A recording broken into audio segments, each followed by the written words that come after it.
অনা অসমীয়া ভূমাফিয়াৰ দপদপনি অব্যাহত।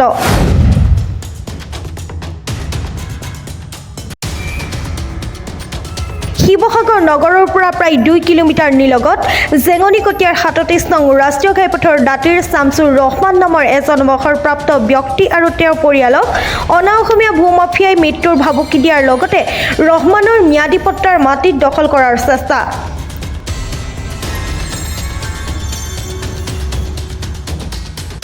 ভুক্তভোগী অভিযোগকাৰী শামছুৰ ৰহমানক বিগত কিছুদিন ধৰি শিৱসাগৰৰ এজন অনা অসমীয়া ব্যৱসায়ী গোপাল যোশী নামৰ ব্যক্তিজনৰ বিৰুদ্ধে এটুকুৰা মাটি কেন্দ্ৰ কৰি ভাবুকি দিয়াৰ অভিযোগ উঠিছে।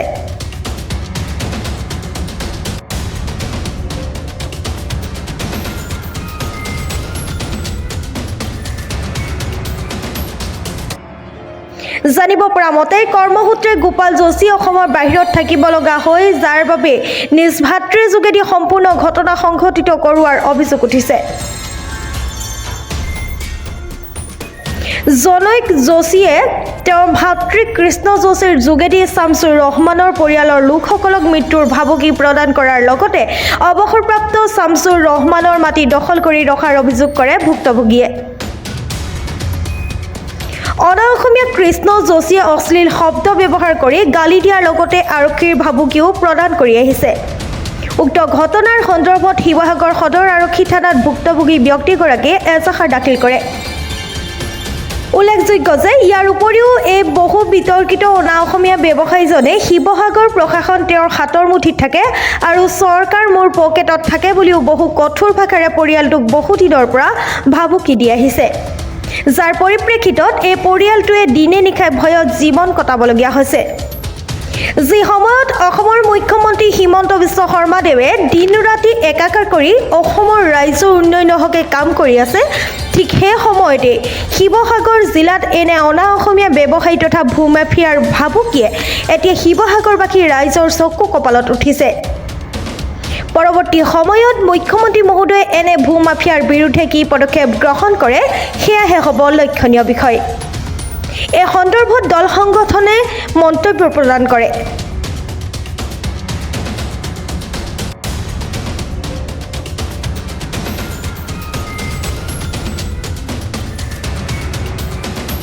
অতি দুৰ্ভাগ্যজনকভাৱে শিৱসাগৰৰ প্ৰগতি চিকিৎসালয়ৰ কাষৰে এগৰাকী অসমীয়া ব্যক্তিৰ মাটি আচলতে অনা অসমীয়া ব্যক্তি এজনে জোৰ জুলুম কৰি একাংশ গুণ্ডা বাহিনীৰ লগত লৈ কাঢ়ি লোৱাৰ যি অপচেষ্টা কৰিছে, তাক আমি অসমীয়া যুৱ মঞ্চই প্ৰথমতে গৰিহণা দিছো। এটা কথা চাওক, যিটো সময়ত আচলতে ৰাজ্যখনৰ মুখ্যমন্ত্ৰীয়ে আচলতে মাটিৰ দালাল বা মাটিৰ এনেধৰণৰ কাম কাজৰ লগত জড়িত ব্যক্তিসকলৰ ওপৰত কঠোৰ ব্যৱস্থা গ্ৰহণ কৰিছে, তেনেকুৱা এটা সময়তে শিৱসাগৰৰ জনৈক যোশী নামৰ এজন ব্যক্তিয়ে এই অসমীয়া এগৰাকী ব্যক্তিৰ নিজৰ মাটি ম্যাদী মাটি আচলতে কাঢ়ি লোৱাৰ যি চক্ৰান্ত কৰিছে, তাত আমি নিশ্চিতভাৱে গৰিহণা দিছো। আৰু এই ক্ষেত্ৰত আমি অভিযোগ উঠিছে যে শিৱসাগৰ জিলা প্ৰশাসনে তেওঁলোকক সহযোগ কৰিছে।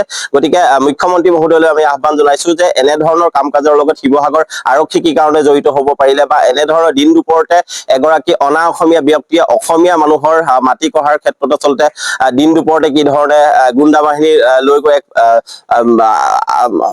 বেলেগ ধৰণৰ চিটুৱেশ্যন ক্ৰিয়েট কৰিছে, তাৰ ওপৰত সন্দেহ উপজিছে। গতিকে আমি অসম চৰকাৰলৈ আহ্বান জনাইছো, শিৱসাগৰ জিলা প্ৰশাসনলৈ আমি আহ্বান জনাইছো যে অনতি পলমে এই চক্ৰৰ লগত জড়িত যি যোশী উপাধিৰ মানুহ, তেখেতক গ্ৰেপ্তাৰ কৰিব লাগে আৰু তেখেতৰ লগত যি হাংগু পাংগু বা যি কেইজন আচলতে গুণ্ডা বাহিনী লৈ এই অসমীয়া মানুহজনৰ পৰা মাটি কঢ়াৰ চেষ্টা কৰিলে তেওঁৰ ওপৰত বিহিত ব্যৱস্থা গ্ৰহণ কৰিব লাগে। অন্যথা কিন্তু আমি অসমীয়া যুৱ মঞ্চই এই ব্যক্তিজনৰ কাষত ইতিমধ্যে আমি থিয় দিছো, আৰু প্ৰশাসনে যদিহে তেওঁক ন্যায় প্ৰদান কৰিব নোৱাৰে, তাৰপিছত আমি কিন্তু শিৱসাগৰ জিলা প্ৰশাসনৰ এগেইনষ্টত যাবলৈ আমি কুণ্ঠাবোধ নকৰিম।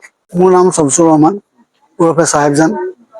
মোৰ ঘৰ জেঙনিকটীয়া বাইপাছৰ কিনাৰত, SBI দিছামুখ ব্ৰাঞ্চৰ কিনাৰতে মোৰ ঘৰটো, আৰু ইন ফ্ৰণ্ট অফ হজৰত খণ্ডকাপী দাউৰকুৱান মাদ্ৰাছা। মই মোৰ ছোৱালী দুজনী, মই অকলশৰীয়া মানুহ।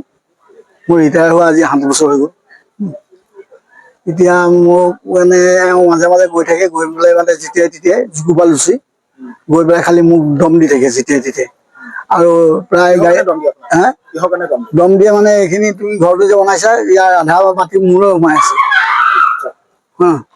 আৰু এইখিনি মাটি তুমি সোনকালে হেৰি কৰিব লাগে। মানে নাই বিঘা মই মানে মই মানে এনক'জ কৰিছোঁ আৰু তেওঁলোকে সেইটো কয়।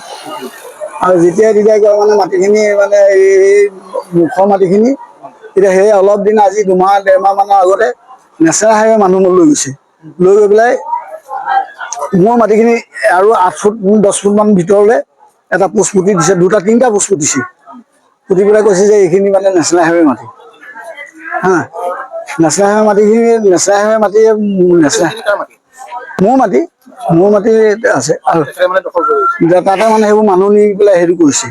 এবাৰ মাজতে পুলিচ লৈও গৈছে, সেইবোৰ মানে মোক ভয়ভীত খুৱাই থাকে আৰু মানে সেইবিলাক। আজিও এতিয়া গৈছে, গৈ পেলাই মানে মোৰ ফেঞ্চিংখন দিছিলোঁ, ফেঞ্চিংখন মই দেখিছোঁ যে ফেঞ্চিংখন এতিয়া নিদিলে সি আৰু এতিয়া মাটি পেলাব এতিয়া হেৰিয়ে, তেতিয়া সি সুবিধা লৈ ল'ব পুৰা, কাৰণ ফেঞ্চিংখন দিয়া হৈছিলে।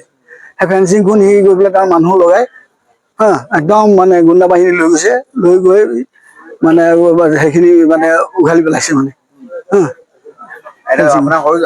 কি কৈছে? সৰু জাইক মানে কৈছে তোক মই চাই ল'ম তোক যেতিয়ালৈকে মই নামাৰো চাবি তই, তোক মাৰি পেলাম মই মোৰ দম দিছে।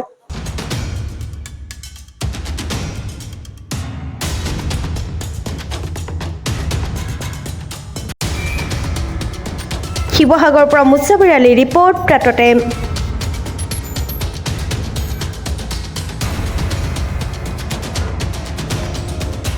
অসমৰ সংবাদ জগতখনৰ বাবে এক সুখৰ খবৰ। আপোচবিহীন ৰাইজৰ কণ্ঠ সাপ্তাহিক কবচ পুনৰ এবাৰ অসমৰ ৰাইজৰ মাজলৈ। স্বত্বাধিকাৰী প্ৰণীতা কলিতাৰ দ্বাৰা প্ৰকাশিত আৰু আপোচবিহীন একাংশ নপুৰণি অভিজ্ঞতাপুষ্ট সাংবাদিকৰ দ্বাৰা প্ৰচাৰিত তথা eco printing press Guwahati Katabari গড়চুকত মুদ্ৰিত সাপ্তাহিক কবচ এতিয়া অসমৰ বিভিন্ন প্ৰান্তত উপলব্ধ। আমাৰ ঠিকনা মুখ্য কাৰ্যালয় অসম ফৰেষ্ট স্কুল হৰি মন্দিৰ পথ গুৱাহাটী আৰু উপ কাৰ্যালয় Kalita market Bijoynagar Kamrup Assam. Mobile number হৈছে 9435114666 7002472813। আমাৰ ইমেইল আইডি হৈছে kobos2025@gmail.com।